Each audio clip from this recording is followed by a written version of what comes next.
My name is Captain Julien Moreau, Mirage 2000 pilot with the French Air and Space Force.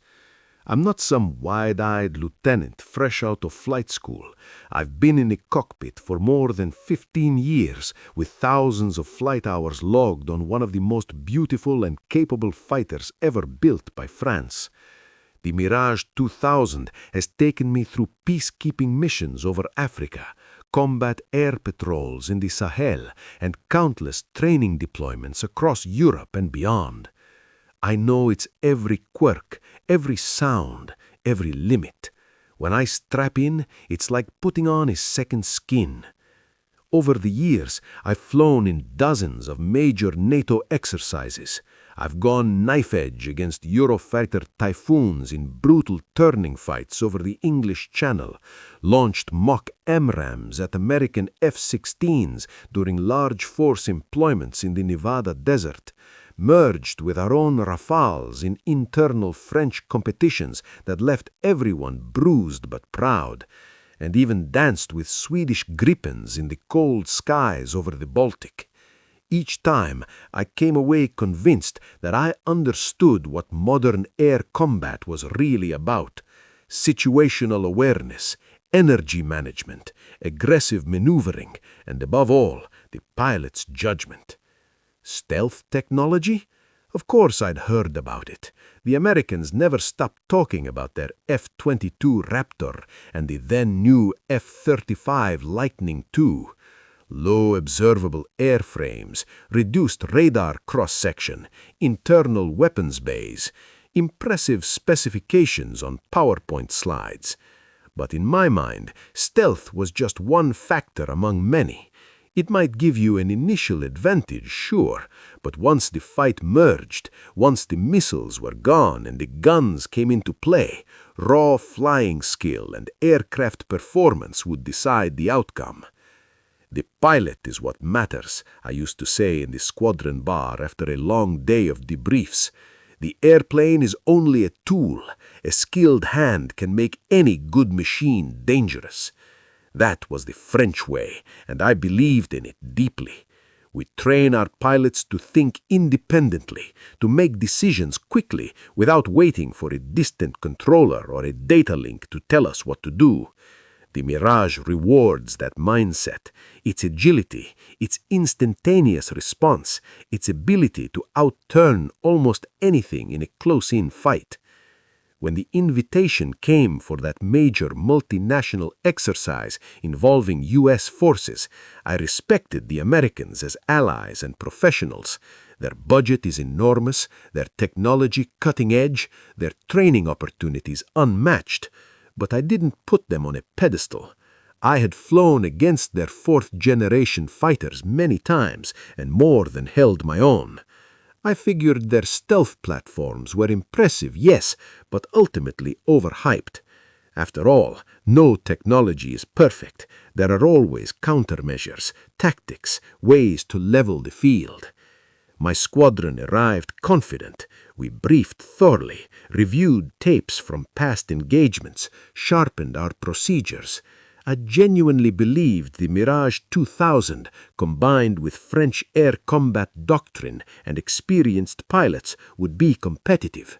We weren't there to be humiliated. We were there to learn, to challenge, and to show what a proven fourth-generation fighter could still do. After all these years, I thought to myself as I walked toward my jet on the first morning, helmet under my arm, what's left in the sky that could truly surprise me? I've seen it all. I know how this game is played. I stepped into that exercise with confidence, perhaps too much confidence, and I left with a completely different view of modern air warfare.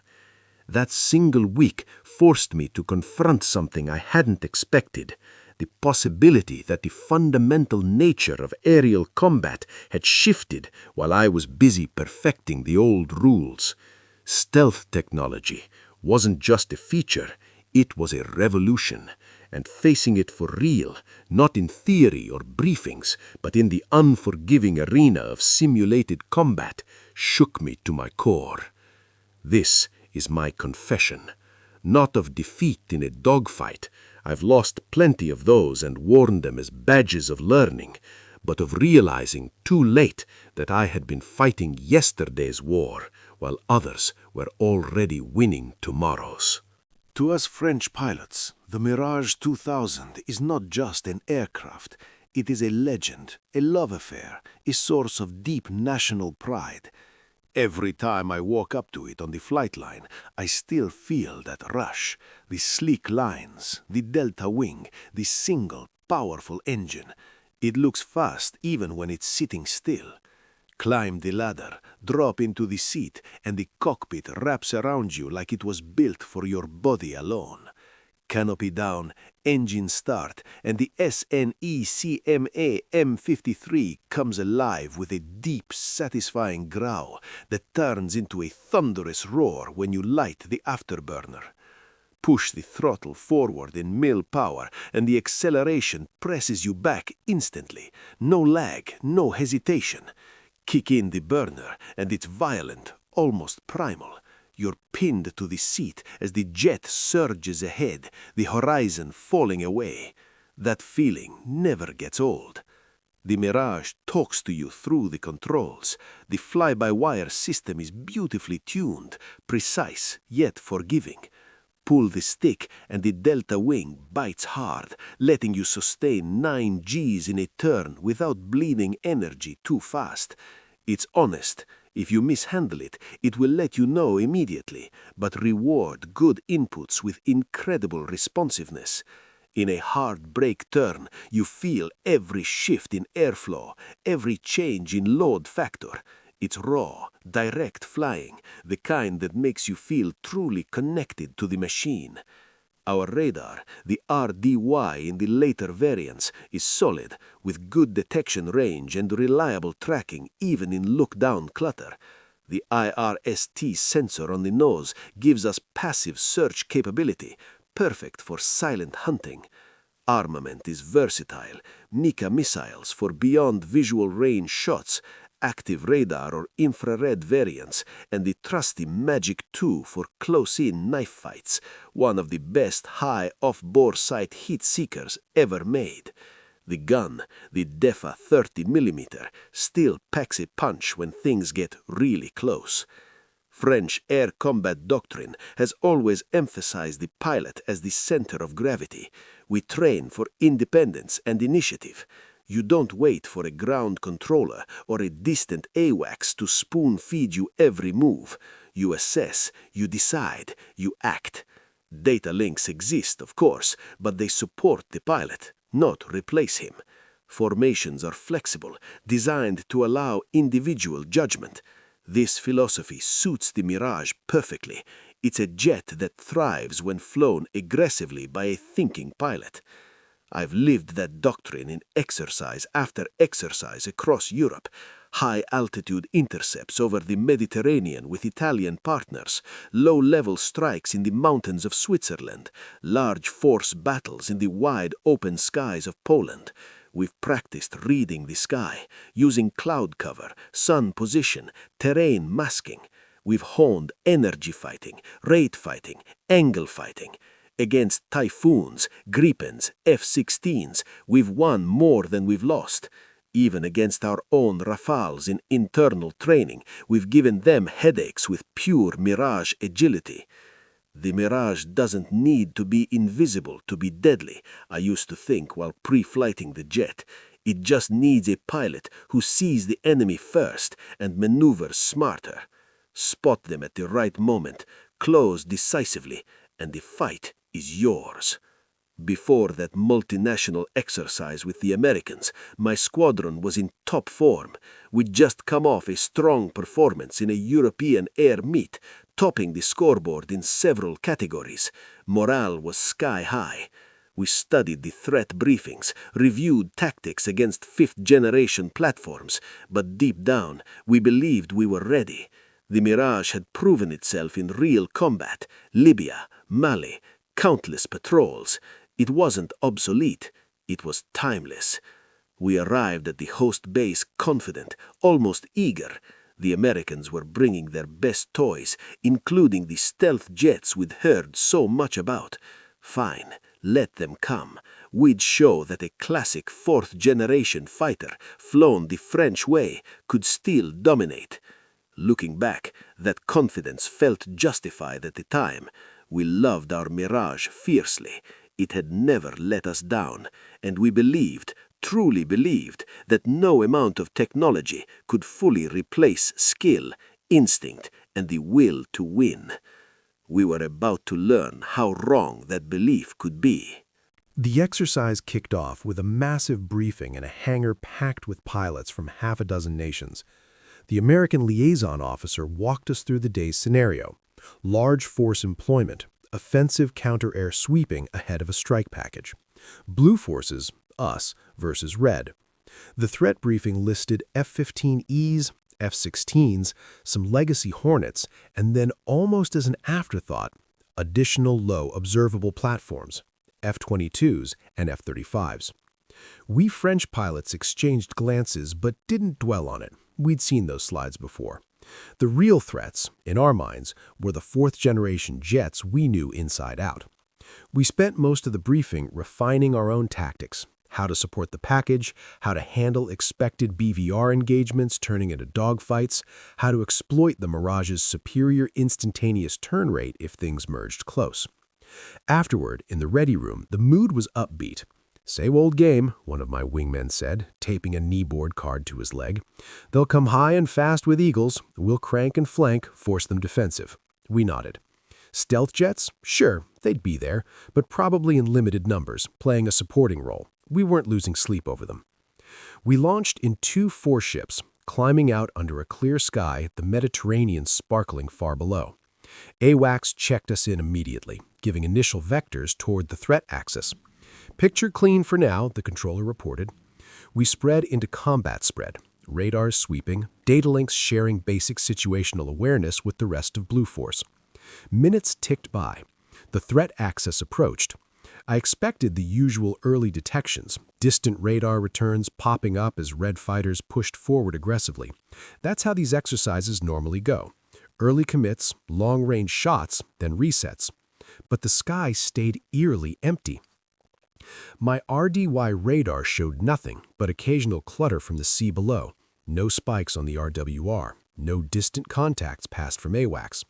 I scanned visually. Blue sky, scattered clouds, nothing moving. I toggled modes, checked azimuth, range scales, still clean. Where are they? I thought, a faint unease creeping in. They can't all be holding back this far. My number 3 called, "Lead, my scope's clean too. You seeing anything?" "Negative," I replied, keeping my voice calm. We cranked left and right, trying to open our radar coverage, but the picture remained blank. AWACS finally spoke again. "Blue fighters, slight delay on red commit. Stand by for updated vectors." A delay? Unusual. Normally, red forces push hard to disrupt the package. We continued inbound, throttles at mill power to conserve fuel while maintaining speed. More minutes passed. The unease grew. This wasn't the aggressive red air we were used to facing in European exercises. No probing fighters, no early radar locks to force us defensive, just silence. Maybe they're setting up for a big flush, I told myself, trying to lure us deep. But even that didn't feel right. Our fuel state was fine, the package was still far behind us, and the sky remained stubbornly empty. I glanced at my wingman off to the right. He looked over, shrugged slightly inside his cockpit. We were all feeling it now. Something was off. Then AWACS came back. "Blue, new picture. Multiple groups committing now. Bullseye 180 for Niner, Angels high, hot." Finally. But the bearings put them behind us. Already flanking? I snapped my head around, scanning 6 o'clock. Nothing visual. Radar still clean. How the hell did they get there? The first radio call started almost immediately. "Fox 3, Blue 2 flight." American voices, calm and clinical. "Kills. On us." We hadn't detected a thing. The first day ended not with the usual chaotic merge and frantic debrief stories, but with confused radio chatter and a growing knot in my stomach. Something isn't right, I thought, as we recovered back to base. This isn't how it's supposed to go. Why was it so quiet for so long? We taxied in, shut down, and headed to debrief, knowing we had just experienced something very different from every other exercise we'd ever flown. The Americans hadn't appeared where we expected, when we expected. They simply hadn't been there. Until they were. And by then, it was too late. The second sortie of the first day was supposed to be straightforward. Another offensive sweep, this time with better awareness after the morning's strange quiet. We launched again in 4-ship formation, climbing to medium altitude, radars hot, eyes sharp. AWACS painted a clearer picture this time, red forces committing from multiple axes. We turned hot toward the primary threat, building energy, ready for the usual dance. I led the flight in combat spread, my wingmen positioned perfectly. Number 2 on my right, 3 and 4 stepped up and back on the left. We were textbook, mutual support solid, radar sweeping overlapping sectors. The RDY scope showed the usual sea clutter and distant commercial traffic filtered out, but nothing hostile yet. RWR silent. Data link from AWACS fed basic tracks, groups of red fighters pushing in. Blue lead, commit bullseye 170 for 80, Angels 35, hot, AWACS called. We cranked left to flank, building lateral separation. I felt good, positioned to detect early, force them defensive, maybe get first shot. My thumb hovered over the missile launch button, ready for the first solid lock. Then, nothing. No returns, no spikes. The expected radar contacts simply didn't appear on my scope where AWACS said they should be. I toggled modes, air-to-air, high PRF, low PRF, adjusted range scale, still clean. My wingmen checked in one by one. 2, clean. 3, clean. 4, clean. A flicker of irritation. Maybe AWACS had bad tracks. Maybe red was jamming, but no jamming strobe on the RWR either. Just silence. I pushed the throttle up slightly, closing the distance faster. Visual scan. Empty sky in every direction. Sun at our backs, no glints. Then the radio lit up. Fox 3, blue lead, kill. An American voice, flat and matter-of-fact. I blinked. What? Fox 3, blue 2, kill. Blue 3, kill. Blue 4, kill. All 4 of us, gone in seconds. No warning tone, no missile launch indication, no radar lock from an enemy, nothing. I keyed the mic, voice sharper than I intended. Say again, who's shooting? The response came from the exercise director. Red flight of low observable assets engaged from beyond your detection range. Valid kills per rules of engagement. I stared at my empty radar scope. My heart rate spiked, not from fear, but from sheer disbelief. We turned cold, disengaged per the scenario, and flew a long, silent recovery back to base. In the cockpit, frustration boiled over. I replayed every second. We had been perfectly positioned, radars functioning, no mistakes in formation or energy, yet we died without ever knowing we were in a fight. Impossible, I thought, gripping the stick tighter than necessary. There's no way they got that close undetected. I must have missed something, a faint return, a late spike, something. But there was nothing to miss. Debrief that afternoon was tense. The room full of French pilots sat in stunned quiet as the Americans presented the reconstructed tracks. Blue lines for us, predictable, aggressive, textbook sweep. Red lines for them, curved, patient, almost leisurely approaches from unexpected angles. They had closed to missile release range without ever triggering our radars or RWRs. One of the U.S. pilots, a major with a Raptor patch, explained calmly, "We used terrain masking on ingress, popped up briefly for targeting, fired, then disengaged low." Terrain masking at medium altitude over open sea? It didn't add up in my head. Questions flew from our side. At what range did you detect us? What radar mode were you using? Did you have AWACS queuing? Polite answers, but no details that satisfied us. That's the advantage of low observability combined with sensor fusion, he said simply. I sat there, arms crossed, pride stinging. We didn't lose a dogfight. We didn't even get to the merge. We were erased before the game started. Later, in the locker room, tempers flared. One of my younger pilots slammed his helmet into a locker. "It's bullshit," he muttered. "Simulated kills based on classified radar cross-section data we can't verify. How do we even know it's realistic?" Others nodded. Denial was easier than acceptance. I stayed quiet, but inside, I was raging too. Not at the Americans, at myself. At the idea that years of experience, thousands of hours perfecting tactics, could be rendered irrelevant by technology we didn't fully understand. We didn't lose in air combat that day. We lost because we hadn't realized we were already in someone else's fight, where the first indication of danger was the kill call on the radio.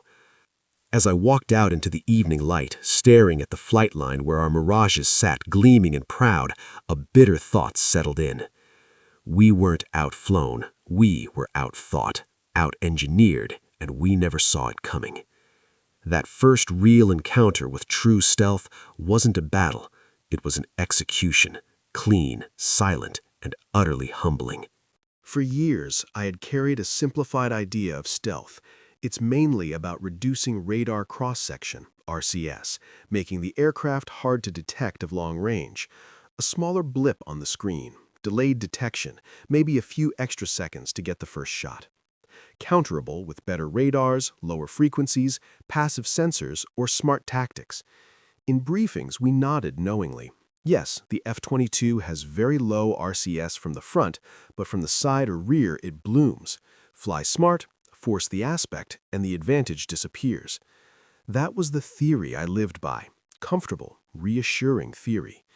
What I experienced in that exercise shattered it completely. American stealth is not just harder to see on radar, it is a complete ecosystem designed to control when, where, and how the enemy ever perceives you. It's not a passive characteristic of the airframe, it's an active weapon employed with ruthless discipline. In the detailed debriefs that followed our successive deaths, the reconstructed data told a story I could barely believe at first. While we swept forward aggressively, radars sweeping wide sectors, trying to find and fix the threat early, the stealth jets did almost the opposite. They approached slowly, often at medium or low altitude, using terrain or the horizon as cover when possible. They avoided broad aspect angles that might increase their momentary RCS.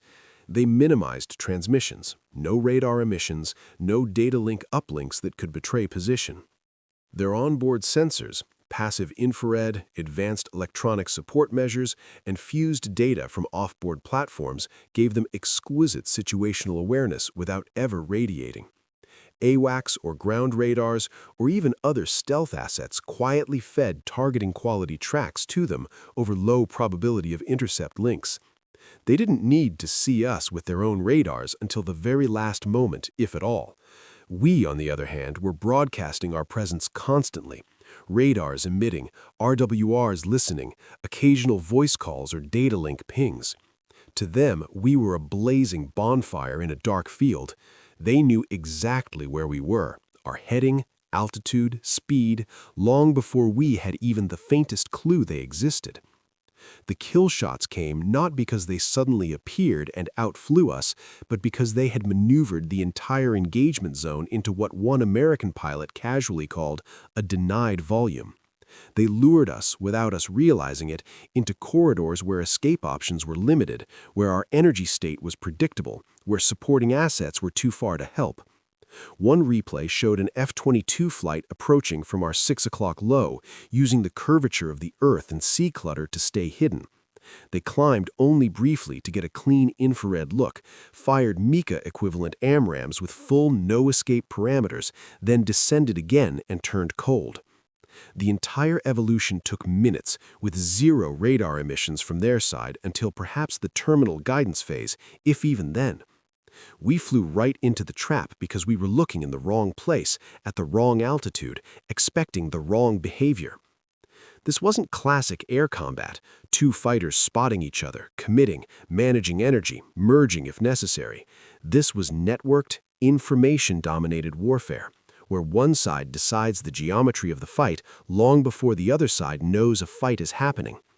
The Mirage, for all its brilliance in a knife fight, was suddenly reduced to a target, visible, predictable, and powerless. I began to understand why the Americans never seemed frustrated or rushed in the air. They weren't reacting to us, they were orchestrating the entire volume of sky. They're not hunting me, I realized during one particularly painful debrief replay, watching the red tracks encircle our blue ones like wolves around a herd. They're controlling the sky itself. I'm not fighting a pilot, I'm fighting a system, one that sees everything and reveals nothing. The bitterness came in waves. I wasn't defeated by a better dogfighter or even by a faster missile. I was defeated by a concept, the idea that the side that detects first, decides first, and shoots first almost always wins, and that stealth, properly employed, guarantees that first detection. Our French doctrine, independent, pilot-centric, digressive, suddenly felt like a relic from a different era. Beautiful in its purity, but exposed against an opponent who had rewritten the opening moves of the chess game. One evening after another lopsided sortie, I sat alone in the squadron crew room staring at a frozen frame from the debrief, 4 blue icons with red kill symbols over them and barely visible red tracks already disengaging. A younger pilot walked in, saw the screen, and muttered, "It's not fair." I shook my head slowly. Fair doesn't matter. Reality does. And the reality was brutal. American stealth, integrated with sensor fusion, supercruise, networked data, and disciplined tactics, had shifted air combat from a duel of skill to a contest of information dominance. I had spent my career mastering the duel. They had moved on to something else entirely. That realization hurt more than any simulated kill call could ever. We filed into the debriefing room that first afternoon like men heading to a funeral. The usual post-sortie energy, loud voices, exaggerated hand gestures retelling near misses, laughter over someone's bad call, was gone. Chairs scraped against the floor in near silence as French, Italian, Spanish, and American pilots took their seats. The lights dimmed, and the large screen lit up with the tactical display replay. The exercise director, a U.S. Air Force colonel, started the reconstruction without fanfare. Blue icons advanced confidently across the screen. Red icons, barely visible until the last moments, slid into position with eerie precision. There were no wasted movements, no aggressive commits, no early radar emissions we could detect, just patient, geometric maneuvering that placed the stealth jets exactly where they needed to be for a clean shot, then a rapid disengagement. The room stayed quiet. No questions at first, no protests, just the soft hum of the projector and the occasional click as the timeline advanced frame by frame. When the replay ended, showing our entire formation wiped out in under a minute, the colonel turned the floor over to the Red Air lead, an F-22 pilot, tall, calm, with a voice that carried no hint of triumph. He walked us through their plan in simple, clinical terms. Ingress routes chosen for minimal radar exposure, altitude profiles optimized for horizon masking, passive sensors only until terminal phase, targeting data fused from multiple off-board sources, missile shots taken at maximum no-escape range, then immediate egress. "We just followed procedure," he said at the end, shrugging slightly as if he'd described a routine traffic pattern. Procedure. That word hung in the air like smoke. If this level of dominance was merely procedure to them, something rehearsed, standardized, repeatable, then what did that make our best efforts? Improvisation? Guesswork? I glanced around the room. My squadron mates stared at the frozen screen or at their boots. One of the younger pilots had his arms crossed tight, jaw clenched. Across the aisle, the Italian Typhoon pilots looked equally shock-shelled. No one boasted on the American side. No smirks, no "told you so." Just professional detachment. They didn't need to gloat. The data spoke for itself. A Spanish pilot finally broke the silence with a question about detection ranges and radar modes. The answer came back polite but vague. classified parameters but within published envelopes. More questions followed, all met with the same measured deflection. I didn't ask anything. I just watched the replay again when they looped it, tracing the red tracks with my eyes. Clean lines, minimal energy expenditure, perfect timing. If this is just procedure for them, I thought, a cold knot forming in my gut, then what are we even doing here? Where do we stand in this new reality? When the debrief ended, pilots filed out quietly. No hangar flying that night. No gathering in the bar to refight the sorties with beer coasters as airplanes. Most of us went straight to our rooms or sat alone on the flight line, staring at the darkening sky. I found myself standing beside my Mirage long after sunset. The ground crew had already tucked it in. Chocks in place, covers on the intakes, Pitot 2 protected. It looked invincible under the floodlights, sleek and lethal, the tricolor roundel proud on the tail. But for the first time in my career, I felt a distance between me and the jet. Not doubt in its capabilities. I knew what it could do in a fair fight, but a growing awareness that the fights we were training for might not exist anymore.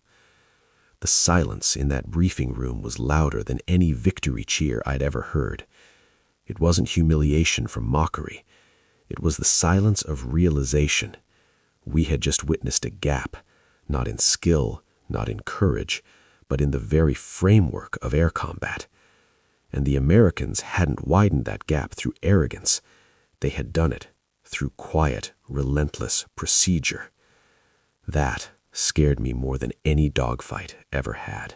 After the first day's shock, we refused to accept that nothing could be done. That night, the squadron room turned into a war council. Coffee flowed, whiteboards filled with diagrams, voices rose in heated French as we dissected every second of the replays. We weren't ready to admit defeat. Not yet. "We're playing their game," I said, tapping the projected track on the wall. "Aggressive sweep, high and fast, radars wide open. That's exactly what they want. Bright, predictable targets." We decided to change everything.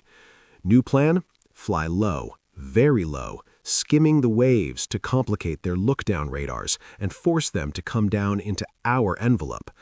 Disperse the formation wider, reduce emissions where possible, use more passive search with IRST, rely less on AWACS picture and more on visual mutual support. If they wanted to shoot from standoff range, we'd deny them easy geometry. Make them close, make them commit, drag them into a fight where the Mirage could shine. The next morning, we briefed the changes to the rest of Blue Force. Some Allied flights adopted parts of it, others stuck to their own doctrines. We launched with a grim determination. No more cocky chatter on the way to the merge, just focus. We ingressed low and fast, throttles firewalled, skimming at 500 feet above the sea. The ride was rough, turbulence off the water, constant small corrections to hold altitude. Radar altimeter warnings chirped occasionally, but we were harder to see from above, or so we hoped. Formations spread wide, line abreast, miles apart, visual contact barely maintained, radars in intermittent mode to reduce emissions, IRST scanning passively. We felt clever, adaptive, French ingenuity at work. AWACS checked us in. Blue low, picture quiet, commit bullseye 160 for 100, low. We turned hot, eyes straining forward. Minutes passed. Still nothing on scopes, no RWR spikes. The sea rushed beneath us in a gray blur. Then, the first hint, a faint, fleeting IRST contact, heat source high, distant, gone almost immediately. Possible tally 12 o'clock high, my number 2 called. We all cranked upward, searching the sky. Nothing visual. The contact didn't repeat. We pressed on. AWACS, suddenly urgent. Blue low, threat bullseye 180 for 60, angels high, fast. Behind us, again. How? We broke hard into the threat, pulling up into a steep climb to gain energy, trying to reverse the geometry. But it was already too late. Fox 3, blue low lead, kill. Blue low 2, kill. One by one the calls came. This time, we had seen a ghost on IRST. This time, we had tried to deny them the high ground, and still, the result was the same. We recovered in frustrated silence. Later sorties that day, we tried other variations, even wider dispersion, pop-up tactics, heavy use of electronic countermeasures, feints with one element high while the rest stayed low. We attempted to emulate some of their patience, holding back, waiting for them to reveal themselves. Nothing worked substantially better. The stealth jets simply adjusted. When we flew low, they stayed high and shot down. When we dispersed, they picked off the edges first. When we reduced emissions, they used their own passive sensors and off-board cueing to find us anyway. When we tried to lure them close, they refused the bait and waited for a better shot. We were chasing shadows. Every tactic we threw at them was countered, not dramatically, not with flair, but with calm adaptation. They never seemed rushed or out of position. By the end of the second day, exhaustion set in. Not just physical from the high-G sorties and low-level concentration, but mental. The constant tension of scanning an empty sky, waiting for the inevitable kill call that came from nowhere. In the cockpit during one particularly futile engagement, I found myself muttering over internal mic, "Am I even fighting anymore?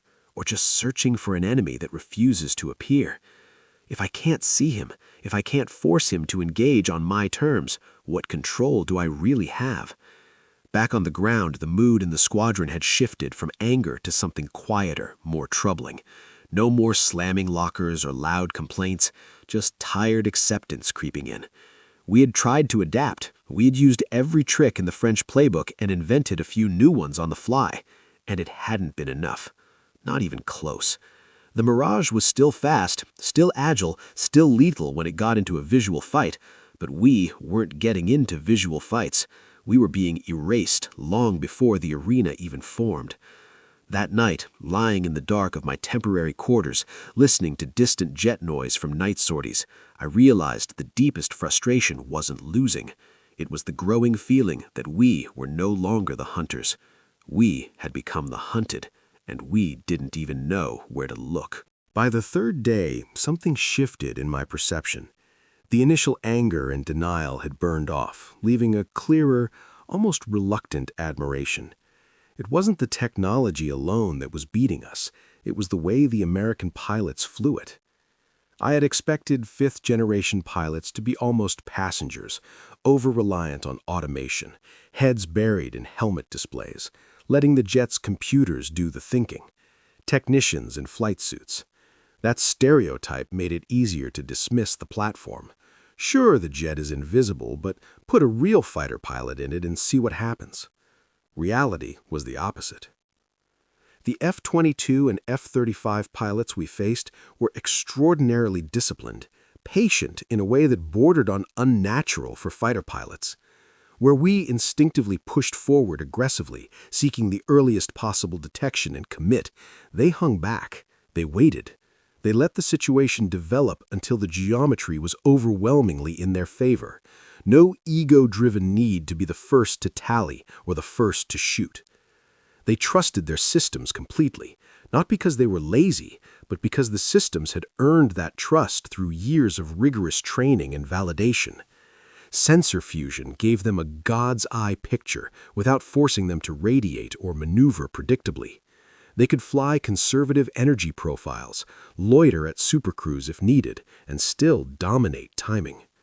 And when the moment came to strike, the execution was flawless. No hesitation, no overcommit. Shoot and disengage, resetting for the next opportunity. What impressed me most was how seamlessly they integrated with the larger force. The stealth jets weren't lone wolves showing off their invisibility. They were orchestrators. One debrief replay showed an F-22 flight acting purely as a sensor node, silently feeding targeting data to trailing fourth-generation fighters, F-15s and F-16s, via secure links. The legacy jets never radiated aggressively, never revealed their position early. They simply received high-quality tracks and launched their own missiles from standoff range. The stealth pilots never fired a shot themselves that sortie, yet they enabled half a dozen kills. Another time, ground-based radars and AWACS passed coarse tracks to the stealth element, which then refined them passively and cued a low-level strike package past our screen undetected. It was a symphony, every asset playing its part, conducted quietly from the shadows. In contrast, we in the Mirage flew like gladiators, brave, skilled, individually brilliant, but ultimately alone. Our mutual support was visual and tactical, limited to what 4 or 8 jets could see and share in real time. Our decisions were fast and independent, which is a strength in a chaotic dogfight, but a vulnerability when the enemy controls the information flow. We flew as individuals, even in formation. They flew as a single organism. We fly alone, I realized during a quiet moment on the flight line, watching an F-22 taxi in after another lopsided engagement. Each of us responsible for our own survival, our own decisions. They fly as a pack, one mind, many eyes, distributed across platforms and domains. The human element wasn't diminished in their cockpit, it was amplified. Their pilots weren't slaves to automation, they were masters of a larger system.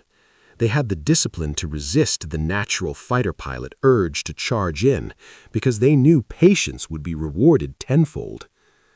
I started paying closer attention to the American pilots off-duty. In the briefing rooms, the chow hall, the gym. No swagger, no loud stories, just quiet confidence. They asked good questions about our tactics, showed genuine interest in the Mirage's performance envelope. They weren't arrogant, they were secure. One evening, I ended up in conversation with the Raptor pilot who had killed me multiple times.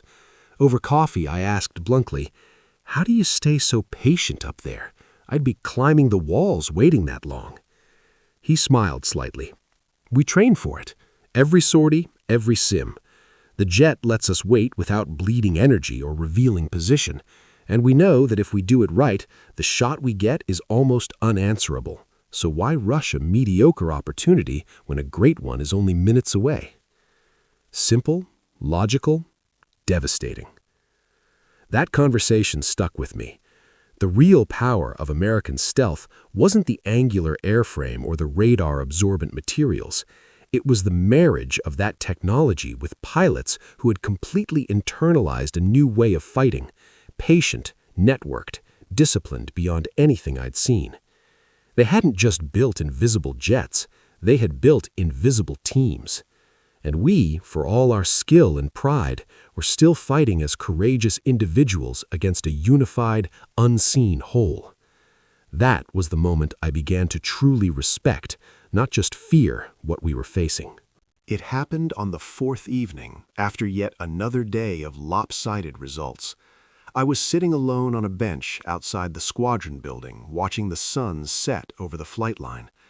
The Mirages were parked in a neat row, canopies open for the ground crews to finish their post-flight inspections. The smell of jet fuel lingered in the warm air.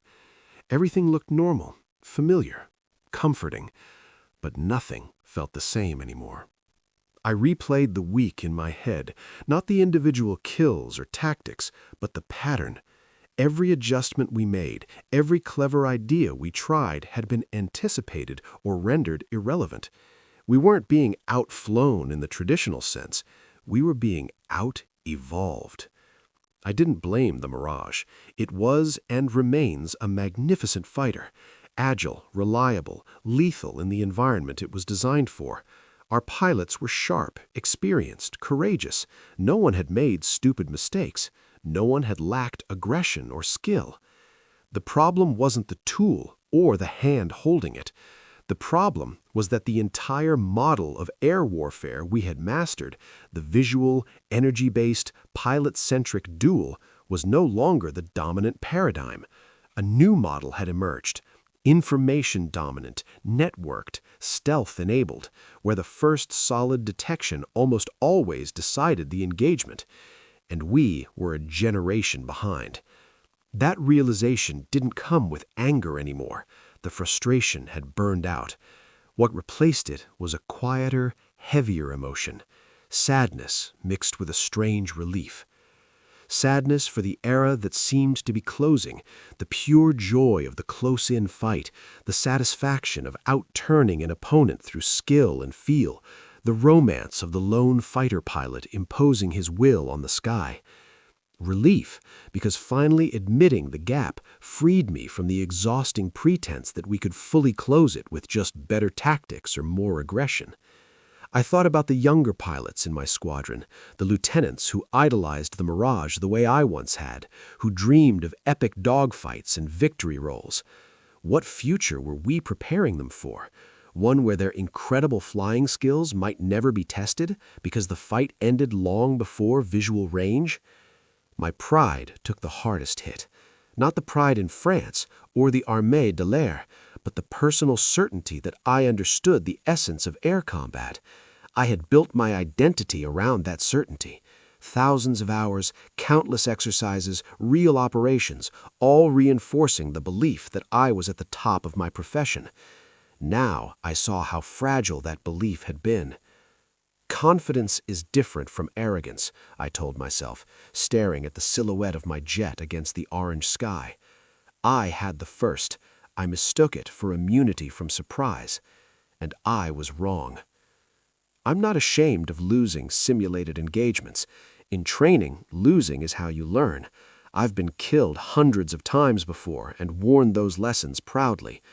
What I am ashamed of is the quiet conviction I carried into that exercise that I could not truly be outclassed, that experience and skill would always find a way, that no technology could fundamentally change the nature of the fight.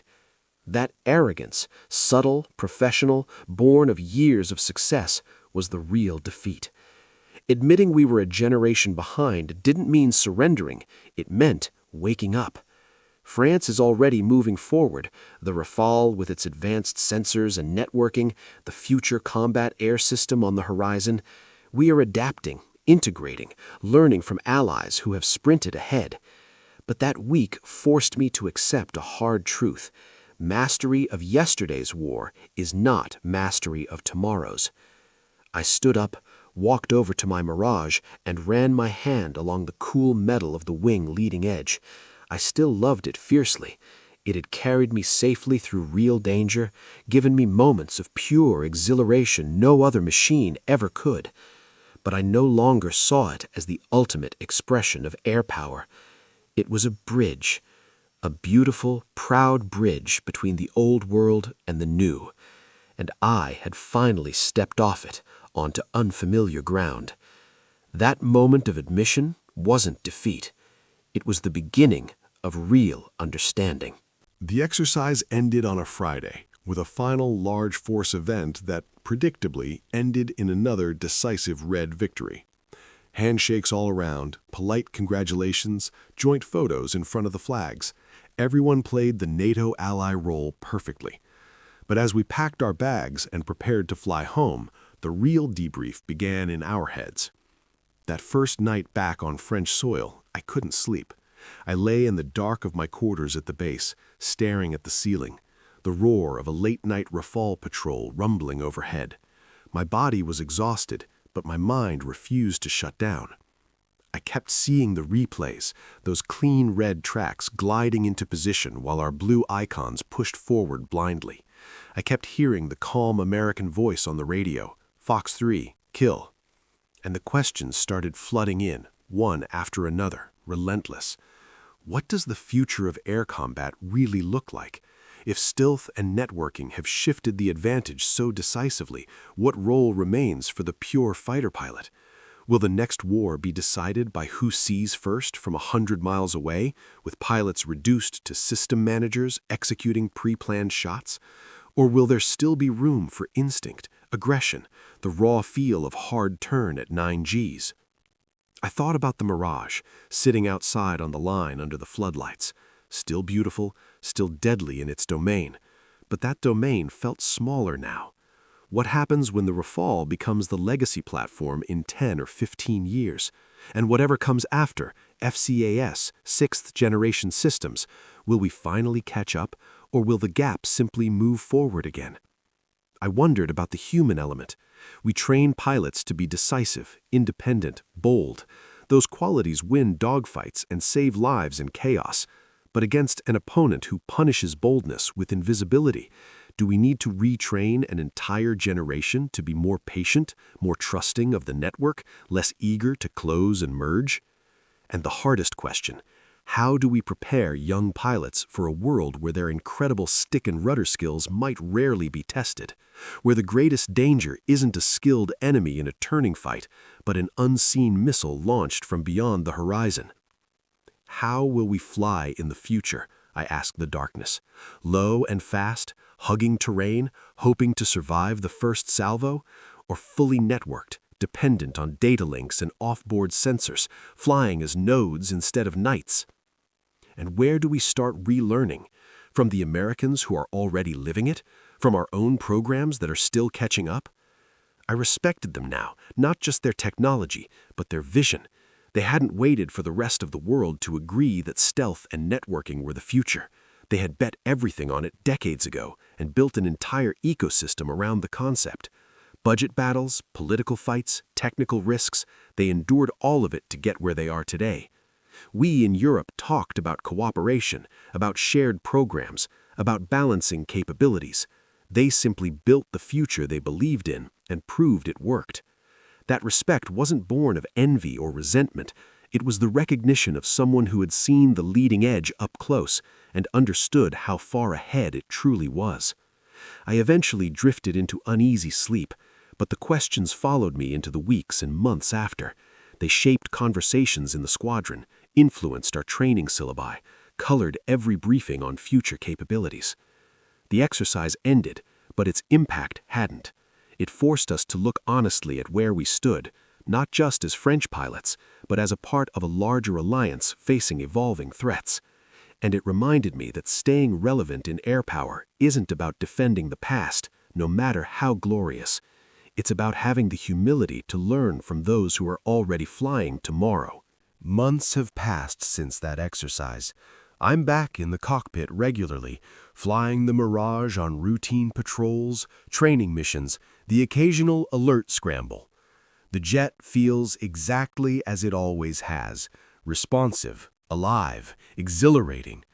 I climb out after a sortie with the same grin I've worn for 15 years. My love for this machine, for the pure act of flying it hard and well, has not diminished one bit. But the way I look at the sky has changed forever. When I push the throttle forward and feel that familiar kick of acceleration, I no longer think only of the dogfight that might come. I think of the unseen eyes that might already be watching, the silent tracks that might already be painted, the geometry that might already be decided. I still teach the old skills: energy management, aggressive maneuvering, reading the merge. They remain essential. But I teach the new realities too: emissions control, networked awareness, the discipline of patience. I tell the young lieutenants that courage and skill are still vital, but they must now serve a larger picture. To the pilots coming up behind me, and to anyone who still believes stealth is overrated or that pilot skill alone will always prevail, listen carefully. Technology doesn't replace the human. It redefines the arena in which the human must excel. Ignore that redefinition at your peril. We in France are moving forward. The Rafale continues to evolve, becoming more networked, more sensor-rich. The future combat air system with Germany and Spain promises to put us back at the leading edge. We will adapt, as we always have. But that week with the Americans gave me something no French exercise ever could: a clear, unfiltered glimpse of the future being written today. I stand sometimes on the flight line at dusk, watching the Mirages lined up like proud sentinels. They represent an era of air combat that was beautiful in its directness, its demand for individual excellence. That era isn't gone entirely. It lives on in training, in parts of every conflict, but it is no longer the deciding factor. That day, those days, I didn't lose air combat engagements in the traditional sense. I lost an illusion, the comfortable belief that my experience and my jet would always find a way against any opponent. And losing that illusion was the most valuable lesson the sky has ever taught me. Vive l'armée de l'air et de l'espace! And thank you to our American allies for the harsh, necessary wake-up call.